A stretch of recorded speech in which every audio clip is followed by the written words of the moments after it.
Hello friends, my name is Beroz and welcome to my channel where I share with you tips and tricks that I read, learn and apply in order to become my best version. Now in this video, I will talk about as of when you should stop contributing completely into your 401k account, rather focus every contribution on the Roth 401k account. This decision in my video or how I explain is solely based on returns. So as of when should you start to see the returns from investing into the 401k account start to diminish? And when you start to see those returns diminish, it is time that you should move your funding into 401k Roth completely. Now, previously I made a video where I talked about the retirement saving and investment vehicle, which is offered by most of the employers. What are the two accounts under this vehicle, which is 401k and Roth 401k? What are the key differences between these accounts? What are the eligibility and withdrawal criteria between these accounts? And more importantly, I made use of an Excel calculator which I built in that video, and I showed how I'll build that model where I conclude as to which account is better to invest over the other. So for all of that info, you first need to go and check out that video.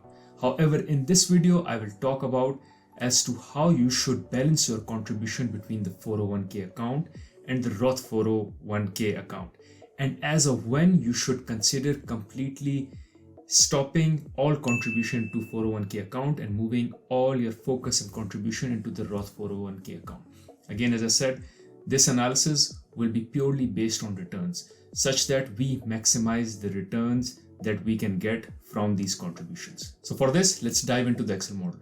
Although note that I would not share with you the final product or the final model, rather I will construct the model with you in this video.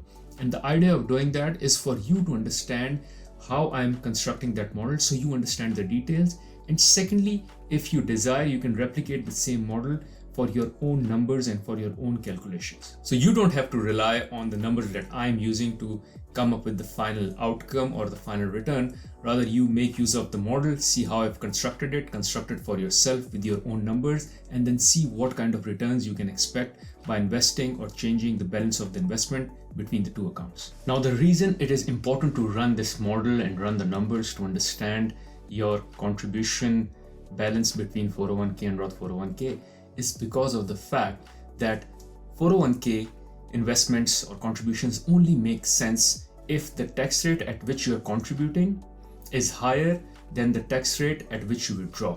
So for instance, if you're contributing at the tax rate of 30%, then the withdrawal tax rate should be lower than that. Let's say 20% for the contributions to make sense. Otherwise, if it is the same tax rate, which is 30 and 30, or tax rate is even higher, then you're better off investing and contributing into Roth 401k. Now, what will make your tax rate lower in the age or time when you're withdrawing the money versus the age or time when you're contributing the money? When you're contributing the money, your expenses are high because you have kids on you, you're paying for the mortgage, probably your car has leases as well on it. So to cover for all those expenses, your earnings are high, and you're young as well, so you're earning high. When you're earning high, your tax rate is high. At the age when you're withdrawing the money, your expenses are low because probably you don't have kids on you anymore. Your house is probably all paid. Your car is all paid. With all that, your expenses are low. Since your expenses are low, you don't need to earn a lot to cover for the expenses that you incur. Rather, your earnings would be less, or if you're retired completely, maybe there are no earnings at all. So anything that you take out of the 401k during that age or during that time or time of the withdrawal is considered your income. Now, you won't be taking out as much as the income you were earning when you're contributing because your expenses are low. So you would be taking out small amounts. When you take out lower money or smaller amounts from the 401k each year, that would be your income. So your income would be low. If your income is low, in that case, your tax would be low. So let's say your income at the time of the contribution was $100,000. But now you don't need $100,000. You only need, let's say, $50,000 coming out of your 401k.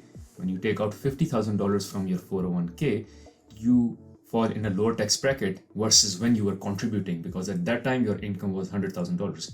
Now your income is only $50,000, which is the withdrawal that you are making out of the 401k. On $50,000, the tax rate would be lower versus the tax you were paying on $100,000. And this is what makes 401k a good contribution investment. That is only when the tax rate at which you withdraw is lower than the tax rate at which you contribute. Now imagine you've contributed so much to the 401k because you thought it's a good investment and your tax rate would be lower, that it has accumulated so much money that you are now 60 and you don't know if you would be able to spend all that money. Let's say your expected age is 80. So in next 15 years, would you be able to spend all that money or not? Of course you can spend all the money, but that means you'll have to withdraw a lot of money as well, because there is a lot of money available there and now you have to withdraw all of that out. And if you are withdrawing almost the same amount of money that you were earning at the time you were contributing, then your tax rate won't change. So at the time of contribution, let's say your income was $100,000, you are incurring 30% tax rate. Now when you're withdrawing, you have only 15 years to withdraw. And which means if you divide the investment which is in the 401k account on those 15 years, you have to withdraw, let's say $100,000 each year. And withdrawing $100,000 each year would mean paying same or higher amount of tax that you were paying at the time of contribution.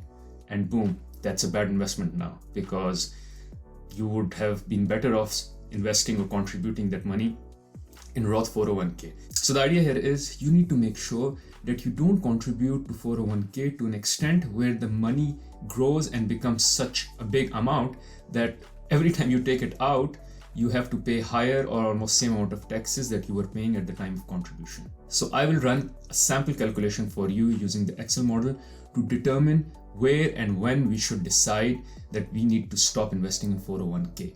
Or for that matter, how do we decide the balance between 401k and Roth 401k based on a few assumptions that we can take in terms of life expectancy, what will be our income, what is the contribution that we expect to take out, and so on and so forth. First, let's start with our assumptions on income. So let's say our income and then tax rate, after tax income.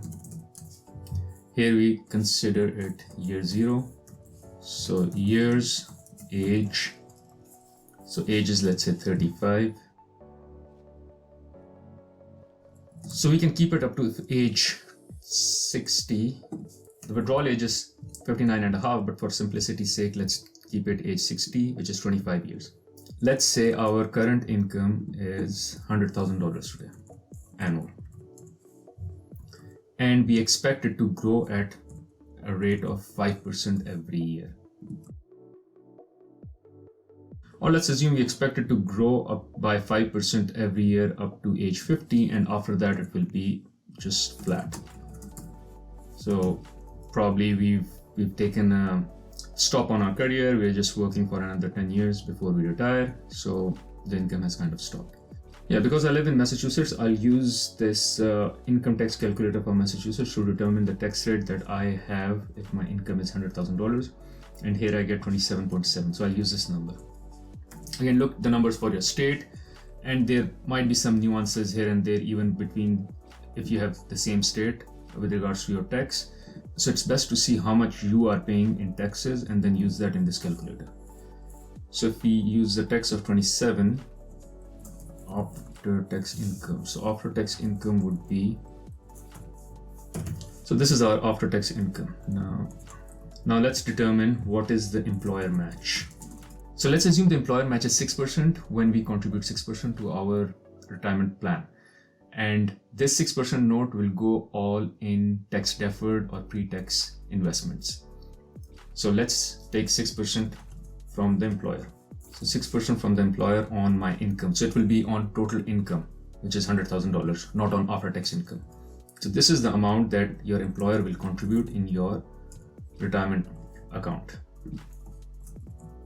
every year, assuming that you are maximizing your investment. Let's also assume you have certain amount of base money. So base, I should have called this year 0, but let's call it base. You have certain amount of money already in the employer match because you were contributing when you started working, and there is already some amount of money which is there in the retirement plan. And let's assume this money is around $50,000. So we also know that all of this money will be invested and it will be growing. So we can take compounding on it. Let's assume it will grow at a rate of 8%, which is approximately what you can expect by investing in S&P given the history of S&P index. So 50,000 will grow at the rate of 8% plus, so here we have 50,000, then We invest 6,000 and both of them together grow at a rate of 8%. So we get 60,480. So let's call it cumulative. So by the time you reach year 25, you will have $1 million in this account. That's good. Okay. Now let's build the contribution that we are making in the 401k account. Again, we agreed that we will be making 6% contribution because we want the full match from the employer. Also, let's assume we have a starting point here. And I would say again, let's say $50,000 as a starting base that we collected by investing in with our previous employers or prior to the age of 35. Same, we can assume 8% growth rate on our investment. And we kind of get the same result because we are contributing 6%, we are contributing, and we have almost the same amount of money in the base. Just for the change of calculation, maybe we can use 40,000 here as a starting base. Now let's do the same for Roth 401k. Our contribution and then the cumulative. So let's assume we contribute 6% to 401k. However, for 401k, this would be after tax income. So 6% of after tax, which is 4,338. So this is the contribution we are making. And again, it compounds at the same rate, which is 8%. Also, we can assume we had a starting point here. So you had some prior contributions here. So $40,000, let's say, as a starting point. And we end up with $856,000. Okay, so far so good. So here now we need to determine two things. One is our life expectancy, that is how long we will live, because we want to know how much money we would be needing after our retirement for our expenses. Second, we need to determine what would be our expenses once we retire. So for you to determine the age, let's say here for the sake of calculation, I would assume our life expectancy is 80 years of age, so another 20 years. And with regards to expenses, what you need to determine is what are your expenses today minus everything that you won't be needing at the time of retirement, which would probably be no more mortgage, assuming your house is paid, no more car payments, nothing for the kids, and other things that you are incurring today in order to maintain your life, which you won't be needing at the time of retirement. $4,000 is somewhere around $48,000 on yearly basis, which is $4,000 into 12. However, that is the money we need. What is the money that we need to earn after our retirements or take out from the investment plan in order for it to be an after-tax amount of $4,000?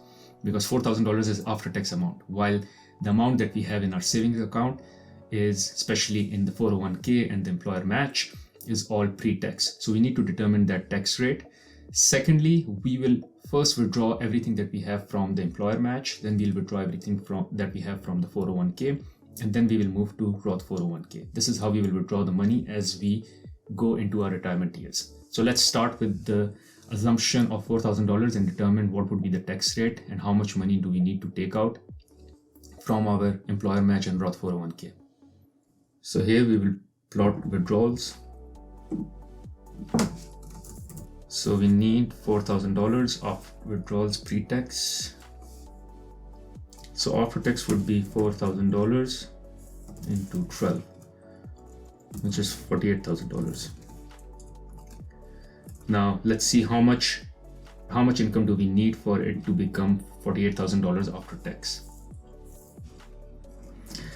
That would be approximately $62,500 at a tax rate of 23.3%. So our tax rate would be lower because now we are not now our income is not $100,000, rather it is less. Now note, we don't want to take out more money from this account, even though if we need it, because we want to keep the tax rate lower as well.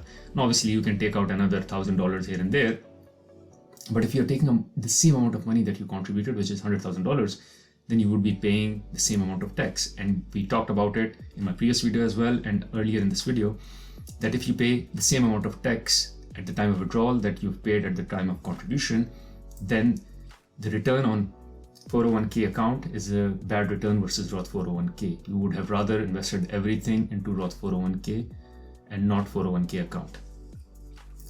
So let's see how much are we left with. So balance. So if we take out, now here we also need to assume how much will our money be. So here the money will, we stop contributing completely because we don't get any.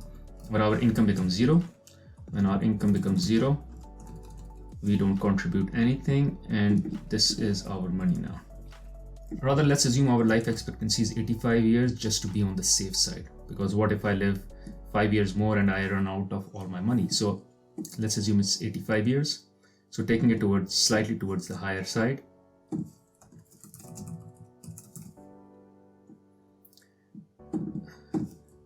Now let's see how much balance money is left once we start taking out money from our employer match. Secondly, let's assume that we don't invest our money anymore in risky accounts. Rather, we invest it in very safe investments, which means our return will go down. Let's assume our return goes down from 10% to 2%. Taking into account 2% of inflation, we can assume that we don't earn any interest on this money. Rather, we just cover for inflation. So let's see how much money is left. So because we are covering for inflation, we take out 62,500 this year. The next year we take out another 62,500, and so on and so forth. Here I've assumed 0% growth rate. I'll just put it in the calculation for the sake of calculation, although since it's 0%, it won't change the numbers at all. So according to our model, by the time we reach year 79, or let's say 78, we will run out of money in our account, because now here the numbers start turning into balance. Because here now the balance number starts turning into negative. So as of age 79, we cannot withdraw further from this account. So we will have to move to our 401k account. So here comes the withdrawal from 401k account. Let's plot that in. Again, we can use the same tax rate, same investments and all, and let's start plotting it in.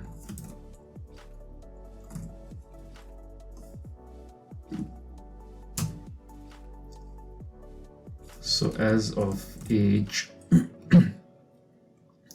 79, we start taking out money from our 401k account, which is here. Again, we assumed the money to be growing at 0% because it is barely covering for inflation. So let's see for how long our 401k investment can last before we die. Whoa. So here we go. We are still left with $600,000 in our 401k account, which means that we won't be able to use all of our money. Now guess what? You can always argue that I have more money in the retirement account. So what will I do? I'll just go ahead and take out more money and enjoy life even more. I'll travel more, I'll spend more, and so on and so forth. I'd rather just spend all my money before I die. You can spend all your money before you die, but here's the challenge. If you start taking out more money from the employer match or the 401k account, your tax rate will start to go up. And if your tax rate goes up to the amount or to the same value which you were using when you were contributing to this account, at that time, the return on 401k is a bad return versus Roth. So you rather were better off if you had invested all your money in Roth 401k, and then it's very easy for you to just take out that money from Roth 401k because you don't have to pay any tax on it. So in that case, you can just go ahead and take out all the money that you want from the Roth 401k, which is, let's say, even if it's $100,000 or all of this money in just 1 year. You don't have to wait for it to be distributed over the years because there is no tax that you need to pay on it. So now let's see what should have been our ideal contribution or balance between Roth 401k and 401k. Now, for sake of simplicity, let's assume that we only decided to contribute 6% into our retirement account and not more than that. But the question is, how do we divide that 6% between 401k and Roth 401k? Because we have the model ready here, we will use that balance. So let's assume now we know that we have too much money in the pre-tax account. We need to reduce our contribution. So we only contribute 2% here, while we contribute the balance 4% in Roth 401k. This way, when we see our investments, we still see that we have some money left in 401k, which is $116,000. So it's a bad idea to invest here. How about we only invest 1% here? And in that case, we see, yes, It is only at the age of 84 you will run out of all the money that you have in 401k in a way that you don't increase your tax rate. But then here's the issue. You are left with $600,000 in your Roth 401k account and you're just about to die. You're left with 1 year. So maybe at best you are better off not contributing anything into 401k account and all of your contribution into Roth 401k. That is great because by the time you expect to die, you would have consumed all your money in the employer match and in the 401k account in a way that your tax rate is lower and hence the return was higher. So it was a good investment that you were investing in this account because you were able to take out money which was smaller than the money that you were contributing or the income that you're generating, which brings down your tax rate. Bringing down your tax rate makes this investment worthwhile. So the idea here is that based on your life expectancy, you should not leave any money in the 401k account, because for the Roth 401k account, you can take out that money anytime you want. You don't have to break it into years in smaller chunks. Rather, that money, you've already paid tax on it and it's tax free now. So you can just take it out in one go. So what you can do is, on top of this $48,000, you can simply start taking out your money from your Roth 401k account. And let's assume we say, okay, we'll give ourselves a treat and we'll take out another $22,000 from our Roth 401k account because it is tax-free. Pre-tax and post-tax amounts would be same, which means by the time you reach your life expectancy, you would have used almost all of your money except for $100,000 which would be left. So you can take out around $26,000, which essentially means that you can start taking out as your first year of retirement $48,000 after tax from your employer match, plus you can take out $26,000 on annual basis from your Roth 401k. So in this case, kind of you've sweetened the deal, and on top of your net expenses or balance expenses that you want, you have extra money which you can use for travel and stuff and however you want to enjoy life. Once you've consumed everything from employer match, then you can move to Roth 401k. However, making sure that whatever you take out is less than $48,000 after tax, so you keep your tax rate low. Because if, again, as I said, if the tax rate was higher, you were better off spending or contributing everything into Roth 401k and nothing in the 401k account. Hopefully this video was helpful for you to now have an idea on how to balance your contributions between 401k and Roth 401k. You can go ahead, use this video, copy the model that I have here, use your actual numbers, build those numbers in and see what is your life expectancy, how much money you are saving, what will you end up with, and how you should be taking out the money in a way that the tax rate is lower than the time you were contributing the money in it. And if it comes to a point where you think you won't be able to use the entire 401k investment at all, you should stop investing into 401k account today and move all your contribution into Roth 401k. Thank you for watching this video.